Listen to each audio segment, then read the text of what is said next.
இந்தியாவுல எத்தனையோ கோயில்கள் இருந்தாலும், நம்ம கும்பகோணத்தில இருக்கிற இந்த தாராசுரம் ஐராவதேஸ்வரர் கோயில பத்தி எத்தன பேருக்கு தெரியும்? ஆமாங்க. இது 2ஆம் ராஜராஜ சோழனால் கட்டப்பட்ட மிகப்பெரிய ஒரு கலை அற்புதம் சொல்லலாம். இந்த தாராசுரம் ஐராவதேஸ்வரர் கோவில இந்திய தொல்லியல் துறை அதோட கட்டுப்பாட்டுல வச்சிருக்கு.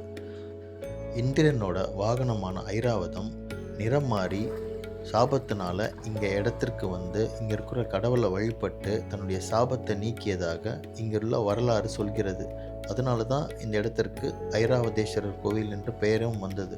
ஐராவதீஸ்வரர் கோயில்ல இப்படி ஒரு காட்சியை நீங்க டைம்ல பார்த்துருக்கவே முடியாது. இப்படியே பாருங்க. கோவிலை சுத்தி மழை தண்ணி அதிகமா இருக்கு. உண்மையிலே ஒரு கடலுக்குள்ள நடந்து போய் சாமியை பார்த்தா எப்படி இருக்குமோ அந்த மாதிரி ஒரு ஃபீலிங் இருக்கு. இந்த ஐராவதீஸ்வரர் கோயிலுக்கு பாருங்க. உண்மையிலே ஒரு சரியான ஆர்கிடெக்சர்.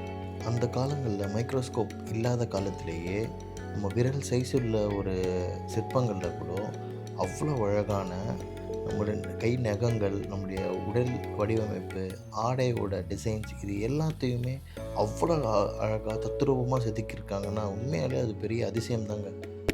இந்த கோவிலில் மழை பெய்ந்து தண்ணி அதிகமாக தேங்கியிருந்தாலும் அந்த தண்ணி தேங்கியிருந்தும் கூட கீழே இருக்கிற அந்த மார்பிள் அந்த கிரானைட் கல் எவ்வளோ தெளிவாக தெரியுது பாருங்கள்.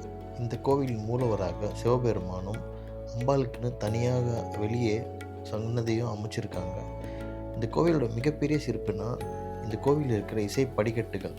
சரிகமா பதனியில் இருக்கிற 7 சுரங்களையும் இந்த கோவிலில் இசை படிக்கட்டுகளாக வச்சுருக்காங்க. வாழ்க்கையில் ஒரு முறை கும்பகோணம் வந்தீங்கன்னா கண்டிப்பாக இந்த தாராசுரம் ஐராவதீஸ்வரம் மிஸ் பண்ணிடாதீங்க.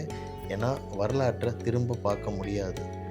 நாம் எத்தனை ஆண்டுகள் இருப்போம் தெரியாது. பட் இந்த கோவிலும் இந்த கோவிலுடைய சிற்பக்கலைகளும் கட்டிடக்கலையும் சோழர்களுடைய வரலாறும் இன்னும் பல ஆண்டுகள் நிலைத்து நிற்கும்.